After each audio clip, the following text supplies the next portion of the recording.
when a buyer or a seller feels and believes that we are their advocate, I believe that says a lot about passion, because you know they just want to make sure that we have their back.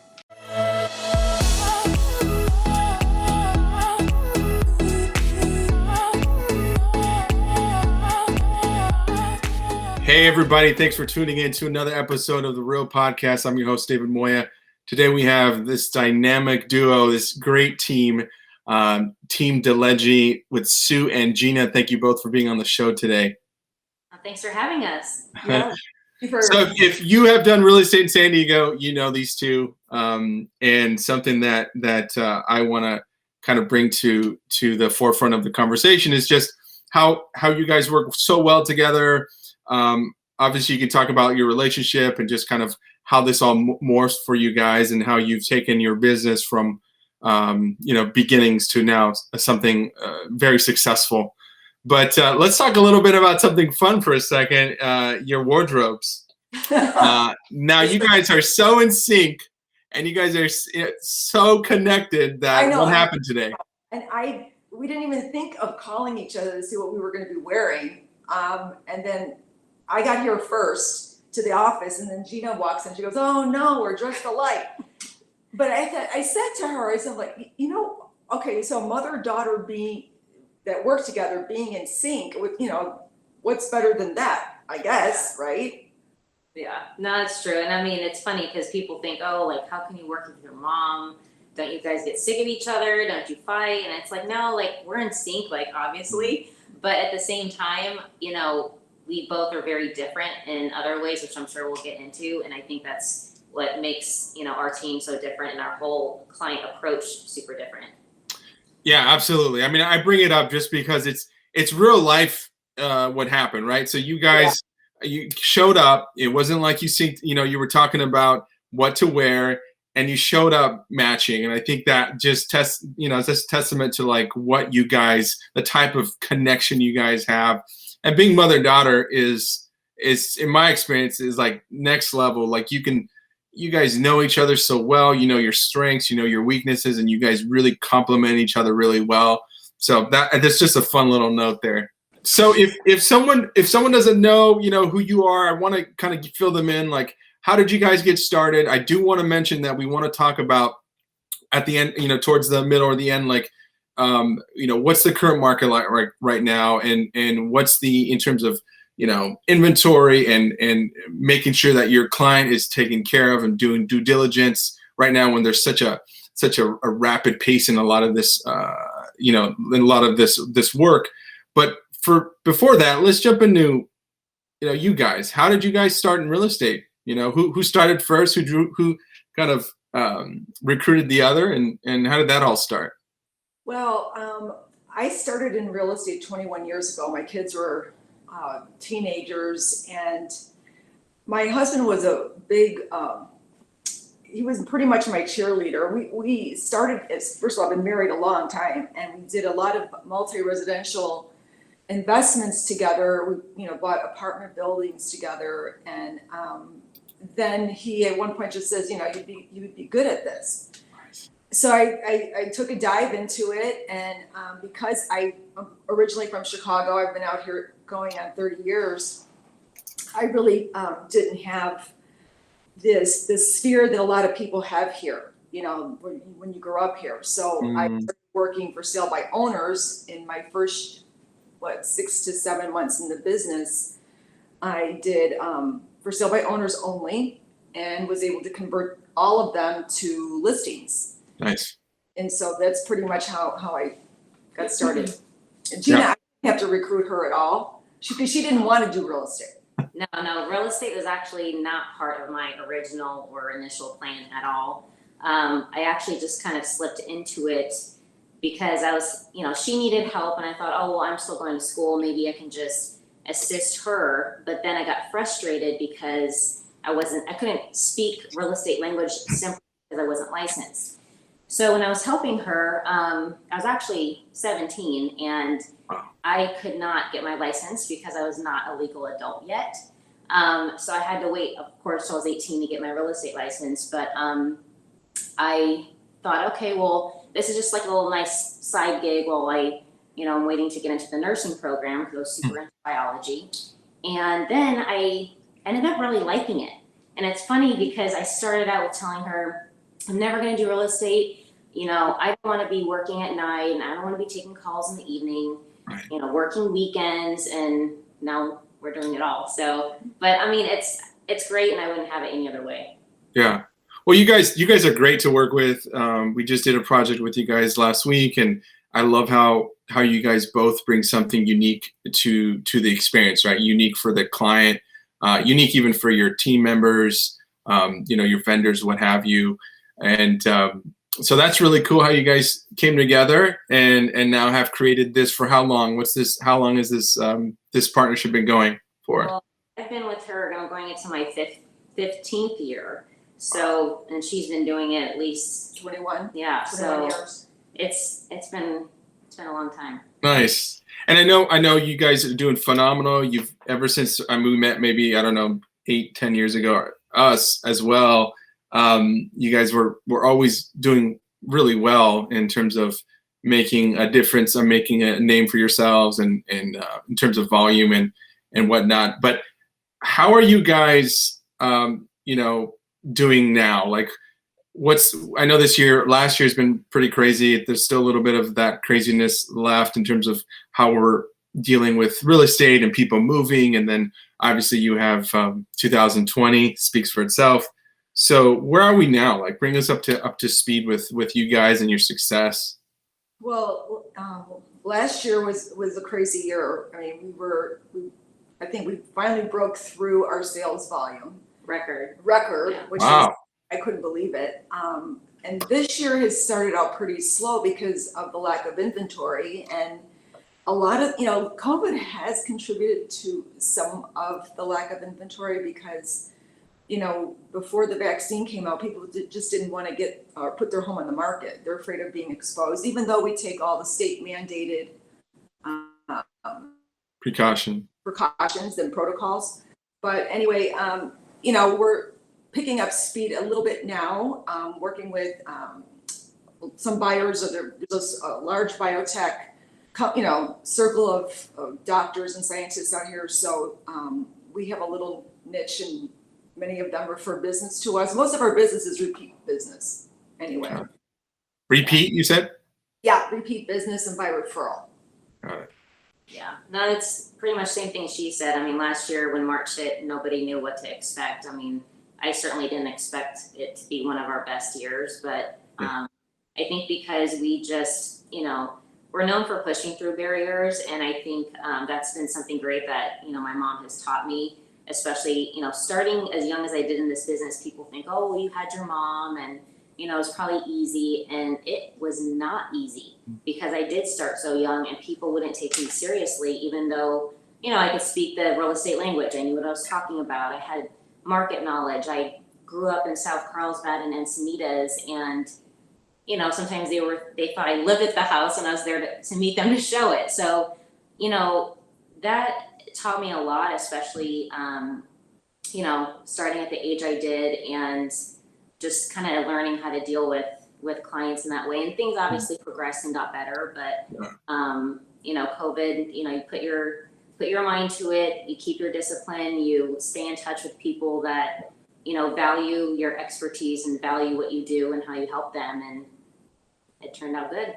Yeah, definitely. That year was interesting. I remember, the beginning of the year was kind of, everybody was just really with good energy going into 2020, and everybody froze. Everybody was just like, "Whoa, what's going to happen?"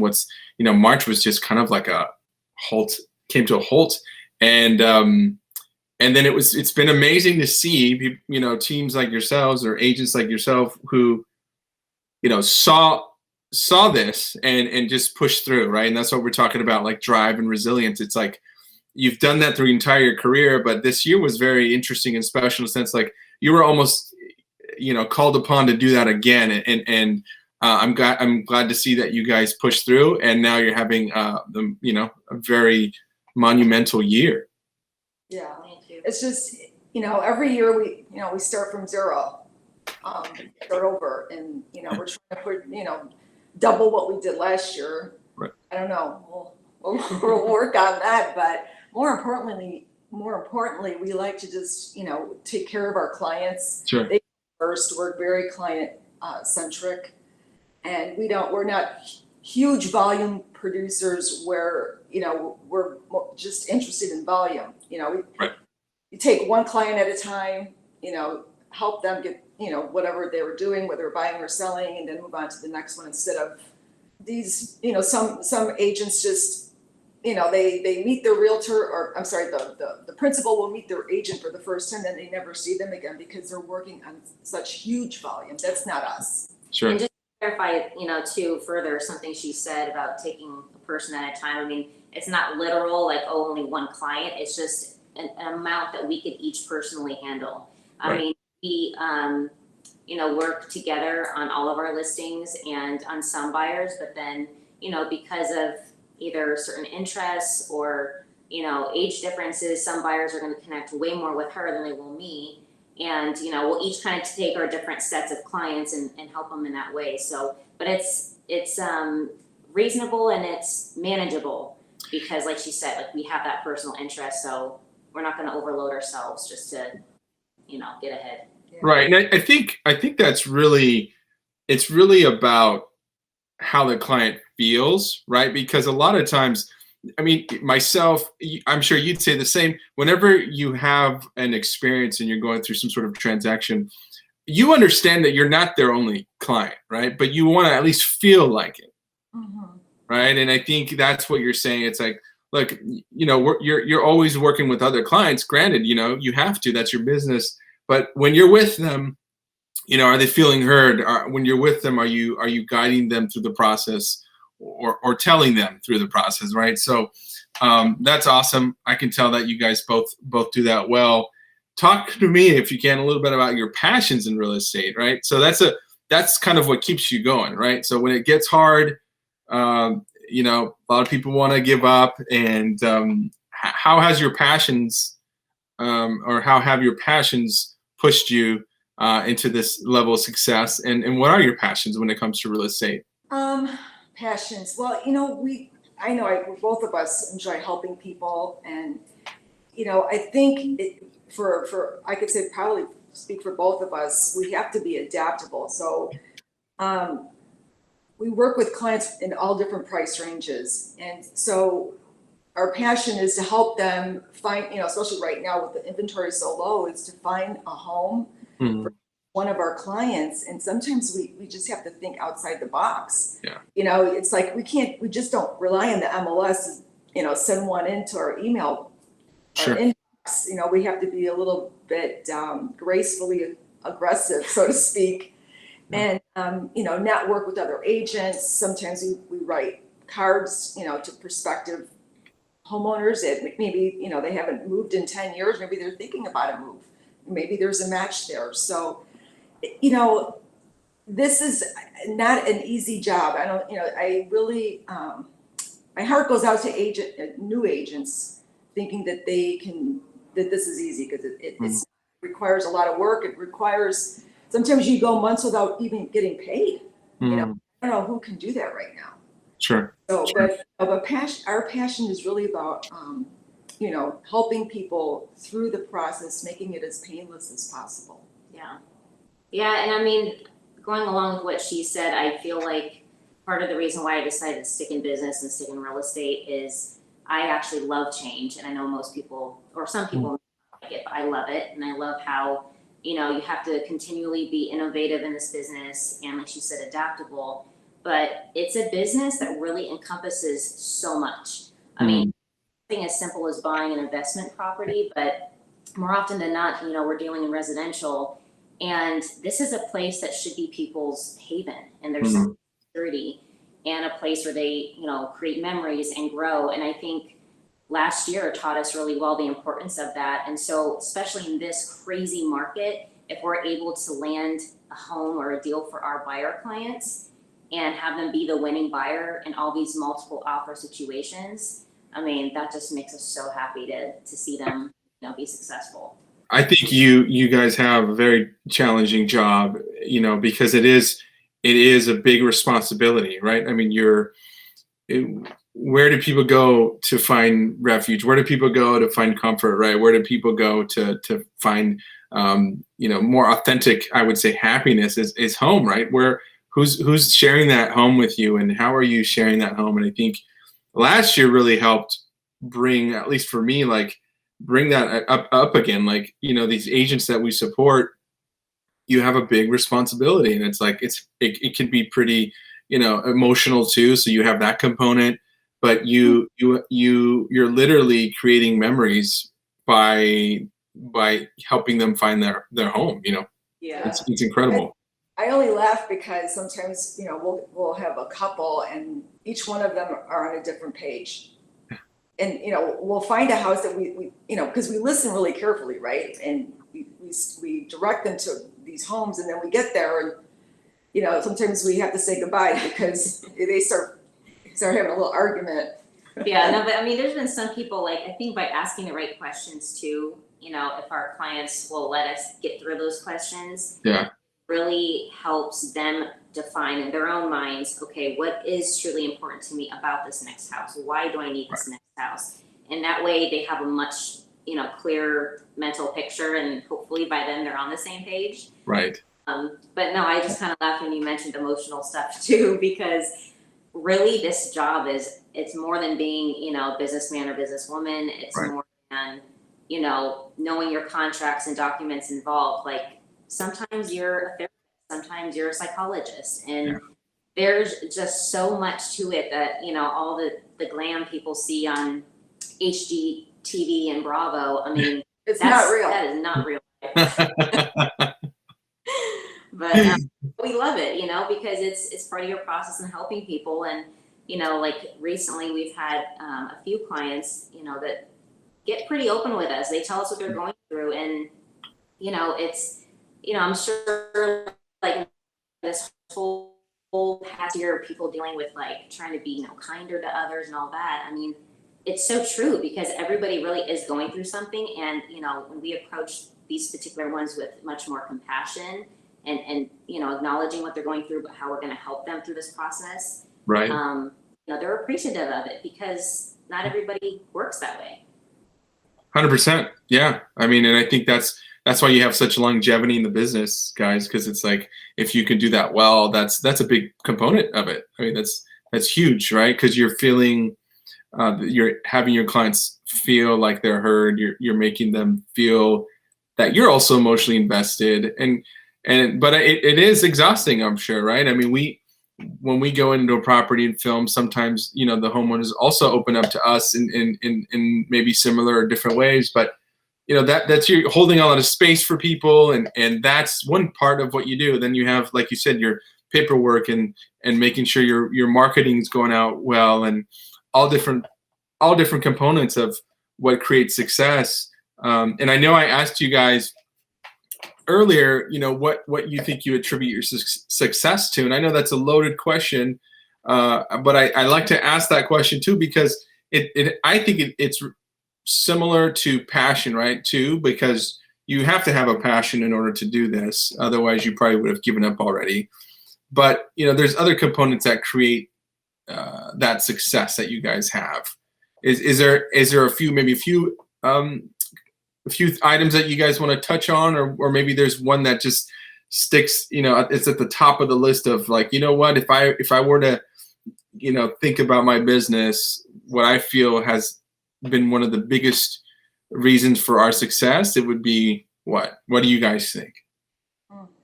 I know that we work with a lot of sellers, really strong listing agents, especially pre-COVID. Mm-hmm. A lot of buyers. This year starting out again, a lot of buyers. When a buyer or a seller feels and believes that we are their advocate, I believe that says a lot about passion, because they just want to make sure that we have their back. So we appreciate, we're skilled, tough negotiators when we have to be. But I mean, that's another subject in itself. Sure. As the longer I've been in this business, the more I understand the art of negotiation. But that, between that and marketing, and when sellers and buyers see that we put our all into it, Mm. I think that speaks volumes. That shows that we're committed and dedicated to helping them. Yeah. And then, for me, I don't mean to get cheesy, but I mean, my mom has, I can attribute, any of my success really to her, and even my upbringing. Mhm. Both of my parents taught me on work ethic. Not your average late teen. I mean, I had 3 jobs at 16 years old, and it's not because I absolutely had to. It's because I just liked to work and I wanted to work. I like seeing the progression of what would happen if I'd work hard.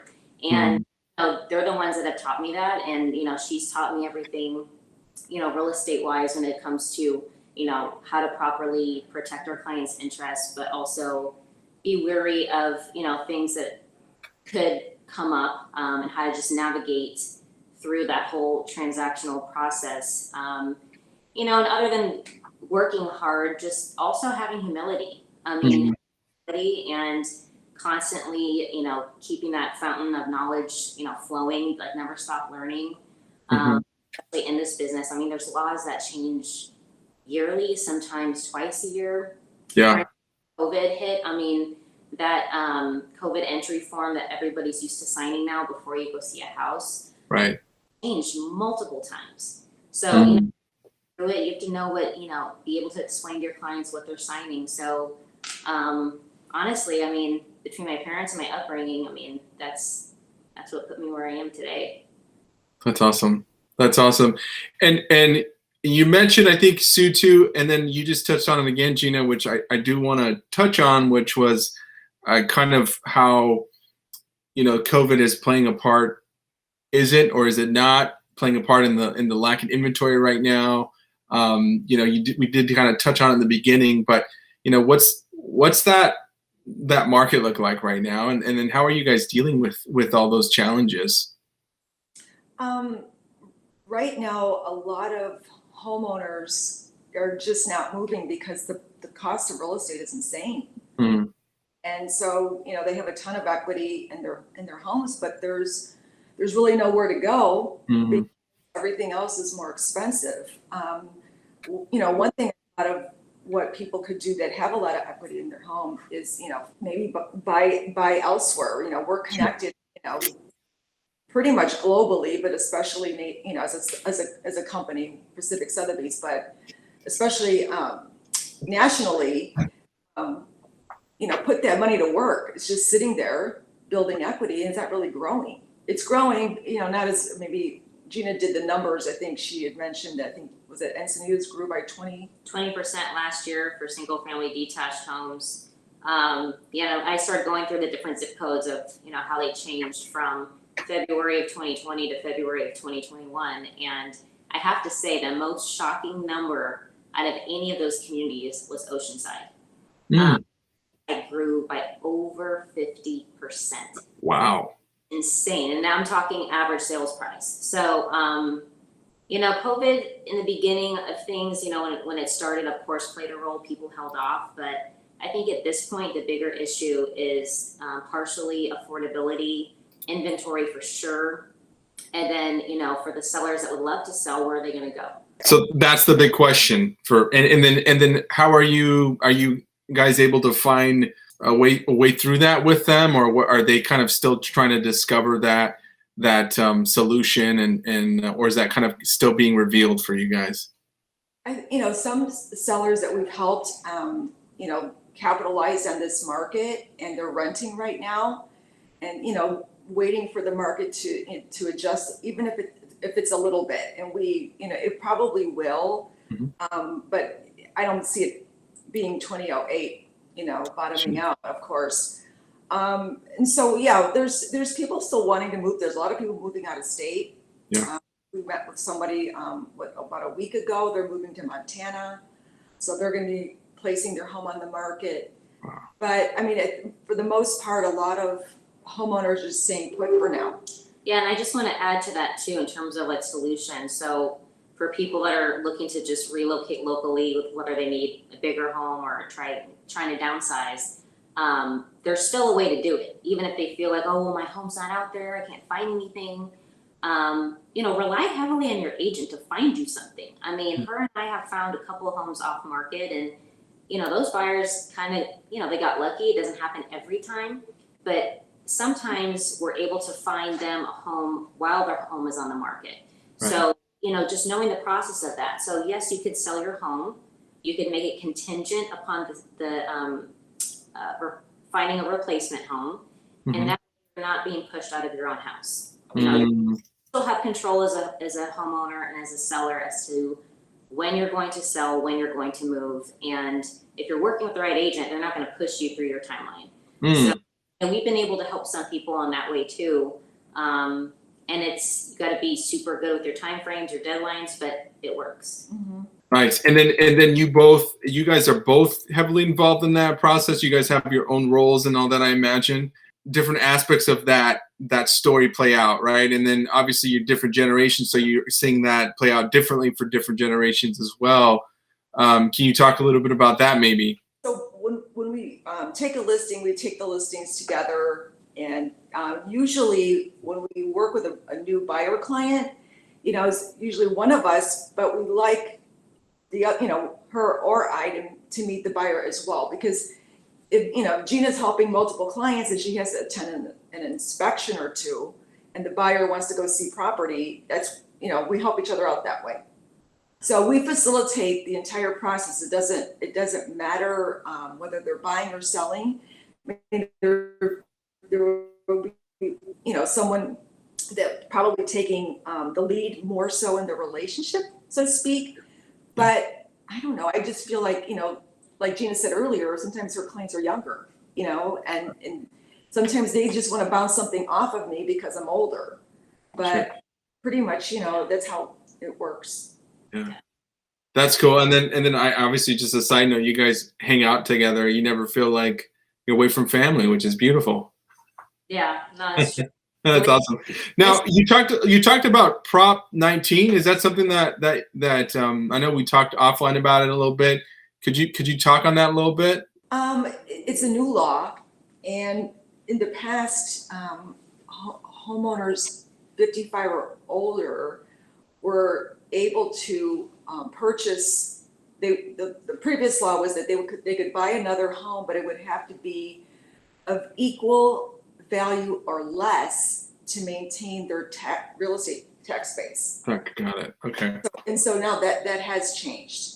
Now it's it actually helps out surviving children, or like say there's a grandmother that wants to leave her home to her grandchild, she can do that. However, the grandchild would have to occupy that home as their primary residence in order to keep the real estate taxes the same.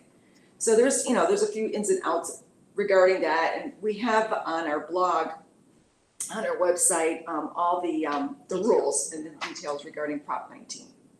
Got it. Okay. Yeah, that's cool. So like, you basically save generations a lot of taxes. Is that right? Yes, but they would have to, the beneficiary of the house would have to live in the house. Right. As a primary residence. Yeah. That makes sense. Got it. Okay. For sure. Okay. Well, that's good.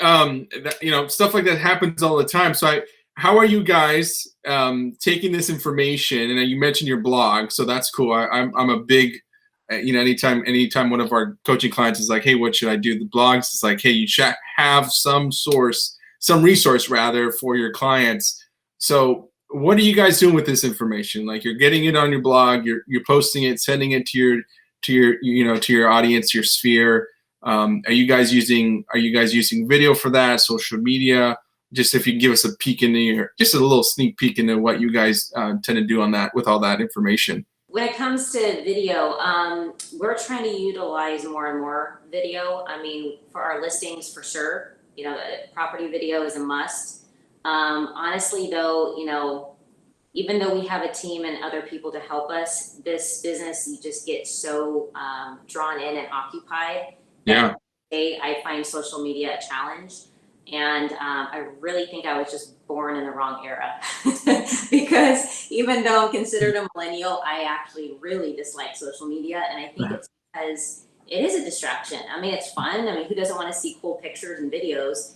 Right. But if it was all that, I feel like, you know, either I need to hire somebody just to follow me around all day, or, you know, I don't know. I think I'm just sometimes too focused on what I'm doing. I'm like, I don't want the distraction. Right. But I mean, social media is great, has great benefits. We've actually we've gotten clients before off of Instagram. Right. I think video, you know, YouTube is, you know, right behind Google in terms of how many visits it gets. And I mean, people are absorbing their content through video. I know that stats say that, 403% more views on a video, you know, a photo or text. So I think video is crucial. You know, we definitely are aiming to do more and more of it, but It's just not comfortable. They're based on camera. We're real critical of ourselves. Sure. You know, I know a couple of people off the top of my head that are so poised and they're always smiling and say everything right. Right. And, you know, and then there's me, you know, like sometimes initially, well, you took my first video, David, and I was frozen. I looked like a deer in headlights. Well, I take responsibility for that because I should have been coaching you better if you felt that happened. No, I watched the video and like, wow. Yeah. that was years and years ago. Yeah. I mean, But you have to jump on board. What's really interesting is I see like people in their 70s and 80s watching YouTube videos. Yeah, and you guys are doing it. It's something I think that, like, in everything you do, right? So working out or anything that is not part of your habit, it's like you have to find a way to make it part of your habit so that you're not thinking about it anymore. All right. And I think when you moved in that space, then social media and video, whatnot, becomes a little bit more digestible and not so daunting for people. You know, at least that's kind of where we try to guide people towards. And I think, you know, if watch Gina's most recent video that we did with her at the property. You did phenomenal. You know, we took a couple of takes, but it's just working through that, right? So the next one's going to be easier. The next one's going to be easier, like sports, right? So take sports, for example. You're not going to make, you know, the first goal, right? And necessarily you got to practice the fundamentals and work your way to that. So I'm excited to see where you guys are going to start taking all this this content and media that you guys are putting together. It's going to be pretty exciting. Gina's a natural. I'm the one that needs the work. no, I will say though, when it comes to video or even social media, one thing I have liked and seen the whole shift of things in the last year or two is how, I mean, you can tell me if I'm wrong because you do this too, but it just seems like people enjoy more authentic, raw content. You know, they don't want it so canned and so professional because Sure. I feel like sometimes that inhibits a person's personality of who they're getting to know. So I'm all for that because I am far from being, you know, social media politically correct, whatever word there is for that. Right. But I don't know. We'll see where it goes. Yeah, I mean, I agree. I think there's a place for it. There's a place, you know, time and place for all that content, right? So you have something that's more raw, like this conversation right now that's being recorded, it's being filmed, but like we don't have a script that we've outlined and you're saying, you know, every little word that I have outlined. It's just conversation. And I think people enjoy that raw factor. And I will say that, you know, Clubhouse is a new app that came out. That's been something that a lot of people are gravitating towards because, you know, doing Zoom calls back to back to back is kind of exhausting. You know, if you're on camera, you have a different expectation in how you present yourself. And so people are moving towards more, not moving towards, but they're also opening up to the concept of audio and audio only. You know, and that's what's great about podcasts, because this is going to become an audio version as well as a video version. But people are consuming content that way as well, and that's why I've always encouraged agents to do podcasts or long form or short form audio as well is becoming very popular. And so there's always this kind of back and forth, right? And you go from people want to read, people want to watch, and people want to listen.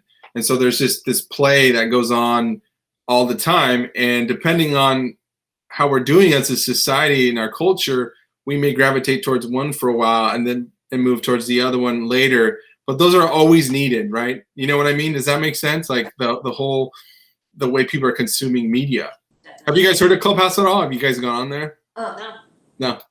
Okay. I'll shoot you some information. It's pretty interesting. I've been getting on there just for educational purposes. Like you can listen to Elon Musk. Well, I wasn't on a call with him, but you have a certain amount of people you can get on. And so if you get on, you can hear like Elon Musk talk or Grant Cardone is somebody else. And then even Mark Zuckerberg was on one that I was on. And then you just kind of hear them talking about whatever aspects or topics or subjects that you're interested in. So it's kind of cool. It's like almost like a university learning platform. Yeah, it's pretty cool. But okay, guys. Well, I know that we dove into a lot of different parts of your business. I'm a big believer that you're successful because somewhere along the line you have trained yourself, mentally, and your mindset's a big part of what you do every day. Where do you find like your peace in the morning so you can, prime yourself for the day, so you're showing up to your client's house, at peak state and kind of like ready to go, right? So for you guys, where do you find that in the morning? Like, do you have a morning routine, or where do you kind of pull that energy from that you need to really do what you guys do well? I personally like going to the gym. I don't know if you know this about me, but I used to teach aerobics back in the day. Like 5 classes a week, sometimes. Nice. So I need really strong cardiovascular activity. Movement. Yeah. And then that's pretty much how I would love to start my day every day. It's not always possible. Yeah. No, I like having a morning routine. I actually love mornings, usually up pretty early. Mentally, I try to always start out with like, okay, a place of gratitude, even if I had a horrible day the day before for some reason, just, thinking about what I'm thankful for. And I'm the same way. I love being active, and I love putting on my noise canceling headphones and giving myself an hour in the morning to, go to the gym, or, during COVID, we got outside way more, which is nice. Yes. But yeah, we both love, to exercise, and, I start my days out best when I get that in. So. Yeah, that's awesome. I don't know if you've heard of what's the author, but it's a 20-20-20 rule. So yeah, I don't know his name. I forgot, but basically like, and it's part of the 5, I believe it's part of the 5 a.m. club movement, where you wake up at 5, your first thing you do is you move for 20 minutes, and then the second thing you do is you meditate for 20 minutes or prayer or whatever it is that you prefer to do. And then the last 20 is like learning and growth, right? So you read for 20 minutes, or you listen to a podcast for 20 minutes or what have you. But I'm Gina, I'm with you, and Sue actually. So I love mornings and I love to move, right? So that kind of gets me going for the day. And do you guys read it all in the morning? Yeah. If you have time, right? If you're not in a crazy transaction that you can't even sleep. Well, I like to read before I go to bed. Nice. I love that quiet time. So we read. Obviously, I believe in the golden rule. So I have read the Bible, but I like to read personal growth books as well. Nice. Recently finished. I have it right here. Never Split the Difference by Chris Voss. And nice. He was a hostage negotiator for the FBI. He negotiated over 500 cases. A really, really good book. There's another one called, let me think of it. I can't remember it right now, but anyway, the law of attraction. The law, yeah, the law of attraction. So those are really a couple of good books. I have a few others at home that I haven't even tackled yet. I like in the morning if I can, even if it's just like a page, even though I'd rather read a chapter of it, is the Ninja Selling. I'm still going through that book, but I think finding balance in this line of work is huge. And it's like my 14th year in the business to figure that out and how to, really do it. But it frees you up. I mean, mentally, and you feel better. You learn how to manage things the right way. Because otherwise you could easily work 24/7. Yeah. That only leads to burnout, and that could apply really towards many businesses, not just real estate. So I've loved that book. Same thing as her, the Bible is always a place. I find too that just, makes us better people if we could apply what we read. Sure. 100%. So, yeah, those would probably be my top two right now. Yeah, the whole team here is reading both of the books, Never Split the Difference for negotiation, and then the Ninja Selling book. And the Ninja that's cool. has nothing to do with selling because we're not salespeople. I heard about that. So can you give me a little concept in terms of what that means? Because I feel like when people think that, they hear the title, they might think, you're it's almost like you're just getting better at selling, but it's almost not even selling. It's what? Go ahead. Okay. It's really not, like you said, it's really not selling. If anything, it's it has more to do with the other book she's talking about, which is the law of attraction. You're trying to attract the kind of people you want to work with and create this positive environment and positive increase where you could work but still have a life. And to some people in this business, I mean, they don't have a life. All they do is work 24/7. But it teaches you how to and it goes from time management to morning, evening routines, time blocking, being, having gratitude, how to stay connected with your your clients or people but doing it in a way that's not salesy, that's not, you're not even asking for a referral. It just happens super organically. And we've done other kinds of, real estate training with, other programs prior to this, but I have to say this has been the best. I mean, it's the best in giving you that breath of like, okay, I could work and I could still have a life. So I've loved it for that reason. And so that's like a training program, or is that a book and then they kind of develop the program around it? So it's a book, and then there is they call it an installation. So you right now because of COVID there aren't any here. I know they had one in Mexico, and I forgot the agents went. And the next one's coming up in June. I think it's 4 days, and you just 3 or 4 days, and you just dive deep. Yeah, and it is a program too. So nice. And where do you guys draw that inspiration from? I know we talked a little bit about it, but what gets you up in the morning and when we're talking about the tough mornings, right? So think of a tough morning you had, and what picture came to mind, and you're just like, okay, yes, this is my why, this is where I'm going, and you push through that hard moment. For me, it's my family, it's my husband, it's my partner, it's my granddaughter. That's pretty much my why. I'm a big picture person. I try to do my best to live in the present. I'm getting better at it. Like, I actually put a screen time limit on my phone. Smart. Yep, it's good. And it reminds me, you have 1 more minute before you're done for the day.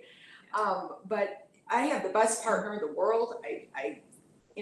I'm really blessed. I'm not just saying this to flatter her, but I will say one year I was in Italy, and she had to go on her first listing appointment. It was a multi-million-dollar listing appointment. By herself. And she was panicked. Like, you could do this. It was a big price, and I was like, of course this is gonna happen when she's out of the country. Sure. But it all worked out, and we got the listing, and Yeah, I actually called the You seller, got the listing. Yes. from Siena, Italy. Poor me. Yeah. That's awesome. Well, congratulations. Yes, that's awesome. And Gina, where do you draw that inspiration from? Pretty similar to what Sue said. I mean, family's huge. Just simply wanting to help other people too. Mm, And also, I, especially pre-COVID, I love to travel. yeah. It took me a long time to finally get to Europe, but once I went there, I'm like, oh my goodness, I have to come back here every year if I can.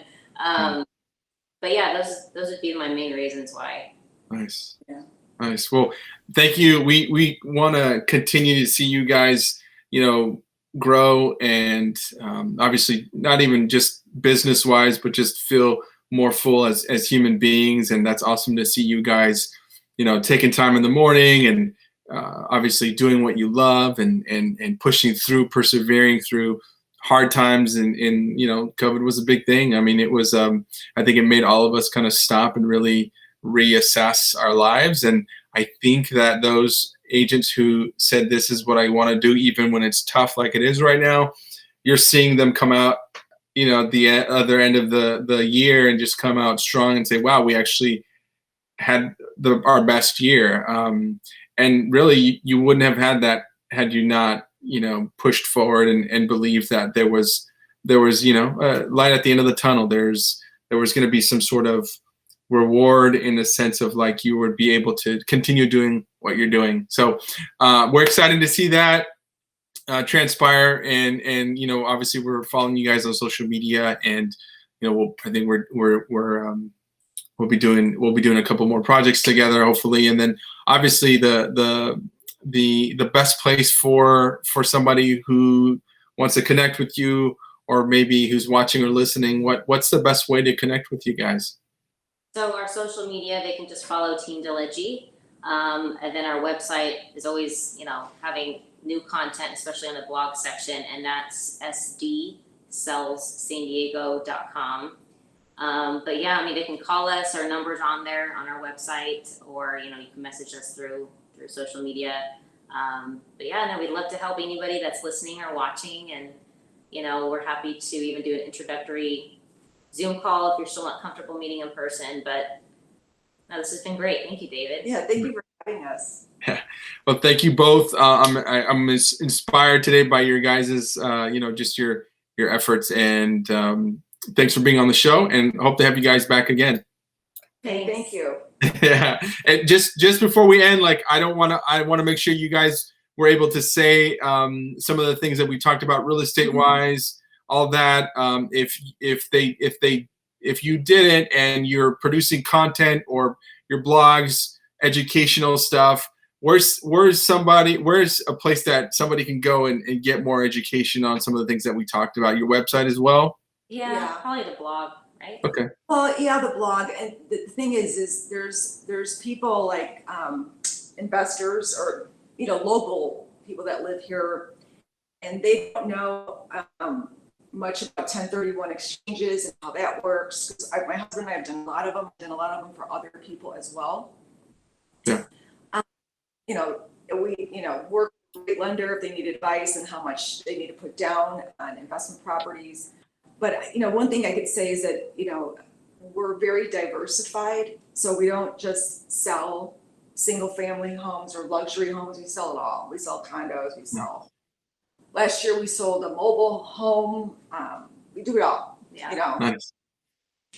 Nice. Well, great. Well, thank you both ladies for being such amazing guests. Thank you for sharing your personal life, how you guys got started, and then obviously how you're doing now, and just your story's been amazing. So look forward to seeing it blossom even more.